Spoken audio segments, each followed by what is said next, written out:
Welcome to the 700 Club, and thanks so much for joining us. Well, there's a disturbing trend for Democrats in the upcoming midterm elections. 26 Democrat incumbents are retiring. Plus, a new poll puts the president's job approval rating at just 33%, his lowest numbers ever. Congressional Democrats are deciding to call it quits for a combination of reasons. Their retirement numbers are even higher than they were during their defeat in 2010. CBN's David Brody explains why. Roughly a year ago, top Republican leader Kevin McCarthy predicted the GOP would take back the House. This is the smallest majority the Democrats have had in 100 years. We could do it. That prediction looks pretty solid right now. So far, 26 Democrat incumbents are retiring this election cycle. On the Republican side, only 12 are walking away. That's not a good trend line for Democrats. What does that say to you, Rick? What's going on here?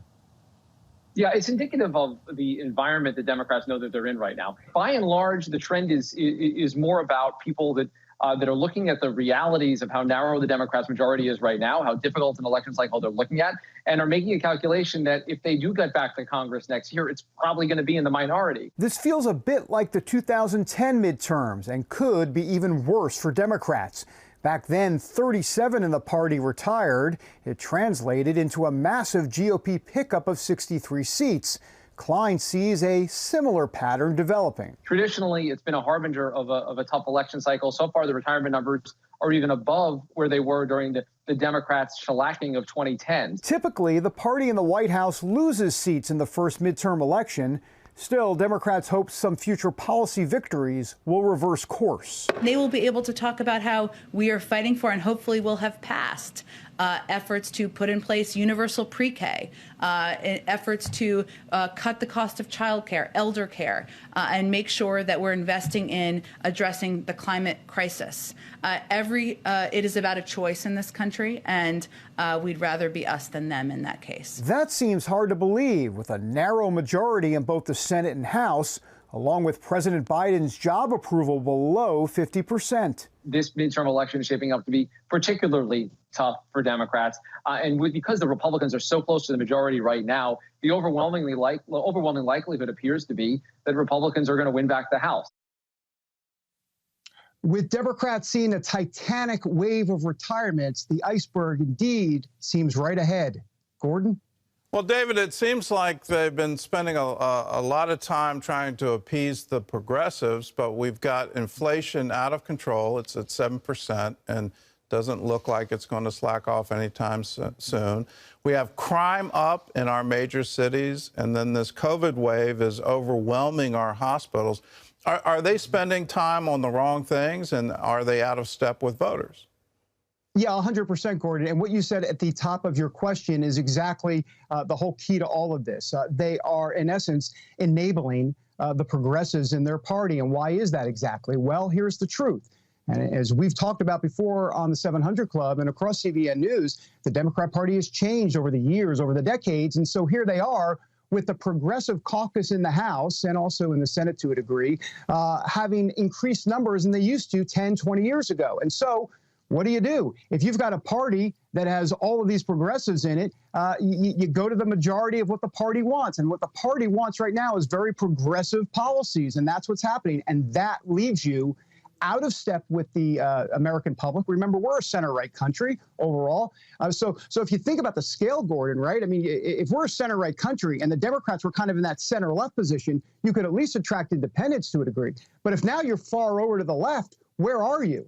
I mean, you're in outer space at this point, and that's exactly where they find themselves politically. Well, let's turn our attention then to the Republicans. Can Republicans be accused of the same thing? If you're catering to conspiracy theories on the far right, are you losing track of that center? And shouldn't the governor's race in Virginia show exactly how the Republican Party should conduct themselves in the future, that you don't alienate that wing, but you don't necessarily cater to that wing? Well, that is a school of thought, and the consternation within the Republican Party is what Republican Party is it going to be going forward? So in a way, they do have something to think about. Is it going to be more of that kind of establishment Republican Party that we've seen, kind of a Mitt Romney type party, if you will, a Mitch McConnell, John Thune, that type of party? Or is it going to be more of a populist, Donald Trump type party, which it was for a time? And now the question is, now that Trump is out of office, what do you do? And so I think we're going to see a lot of that shake out, if you will, in 2022, 2024. That's where the Republicans are right now. All right. Well, what's the likelihood of the GOP? Could they take both houses of Congress, and what to expect if that happens? Will there be any room for compromise, for bipartisanship, or once again, are we going to have a lot of committee investigations? No, there'll be no room for compromise. I mean, I hate to say it, I hate to be the bearer of bad news, but don't shoot the messenger. You know, it's just me, just your friendly neighborhood analyst. But look, the truth of the matter is that no, not only is there not going to be compromise, but there's going to be a whole boatload of revenge from Republicans. And that's where we are in politics in 2022.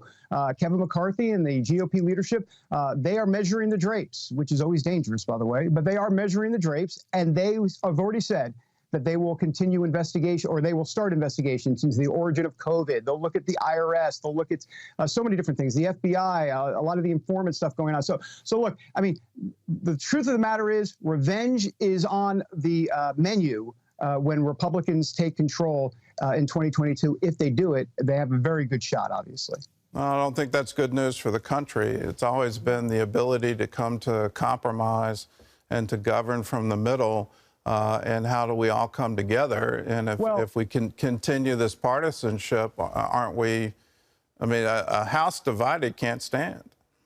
Well, Gordon, let me just say real quick, I just want to say you're absolutely right. And let's go back real quick, and I'll do this in 30 seconds or less. But the 1930s, right? I mean, Social Security had 77 votes when the Senate passed it, okay? 77 votes, 60 Democrats, 16 Republicans, and 1 from the Farm Labor Party. The point is, it was consensus. It was big social sweeping legislation that had consensus, what you're talking about.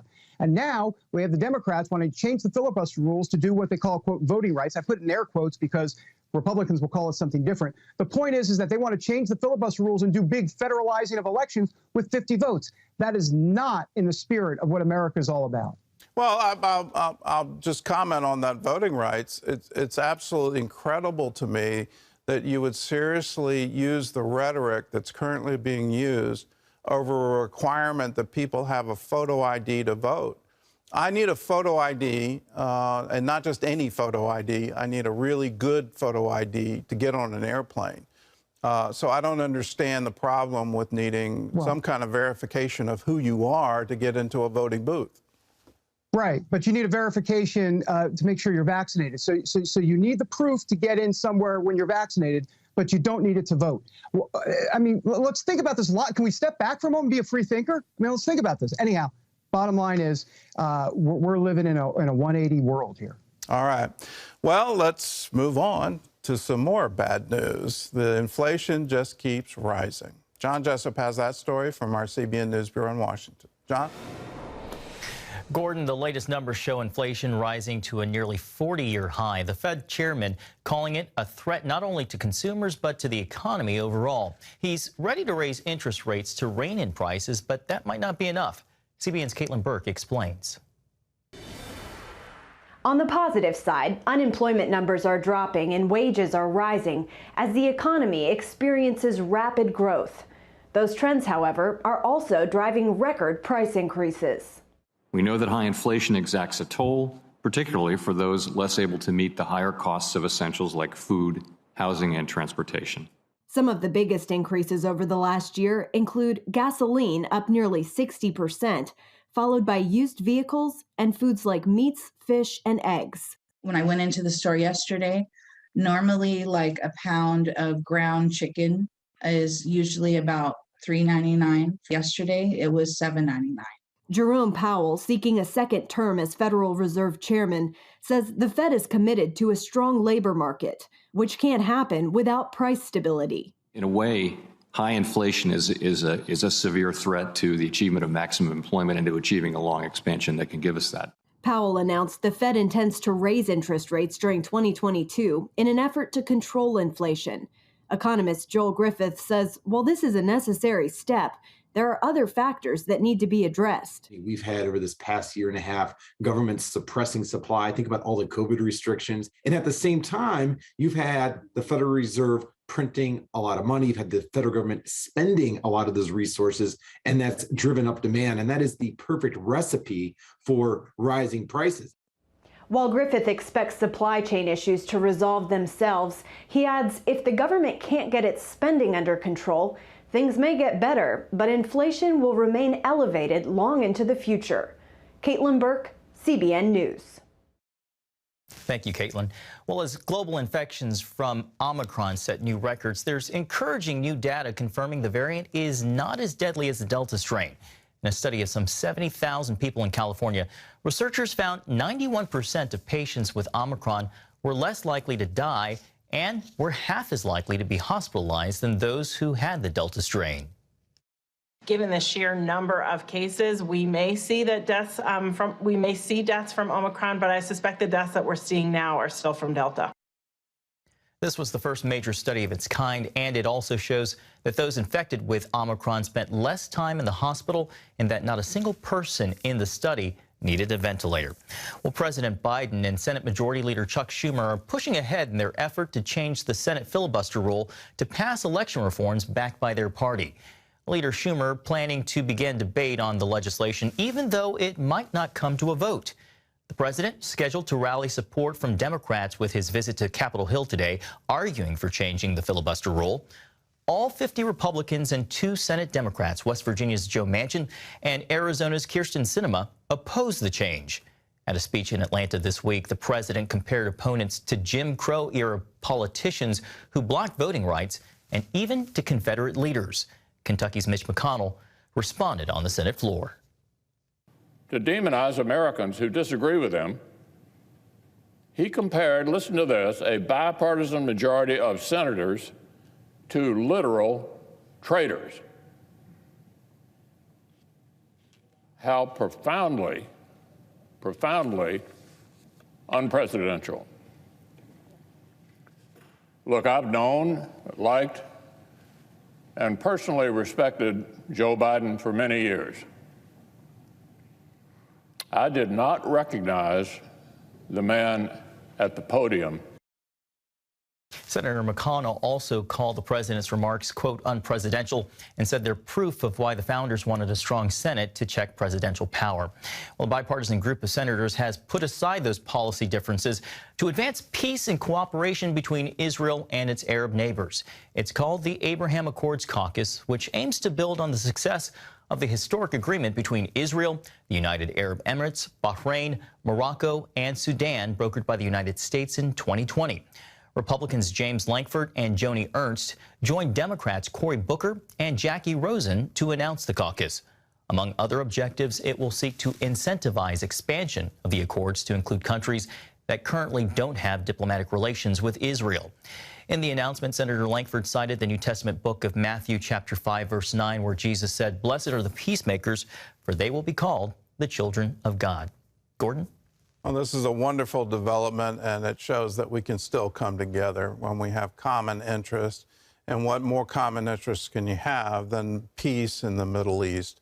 It would be wonderful if that region could find lasting and secure peace, that all the children of Abraham could come together and say, let us live in peace with one another. It's one of the signature foreign policy initiatives of our time, and it's wonderful to see both parties coming together and saying, yes, let's have peace spread throughout the Middle East.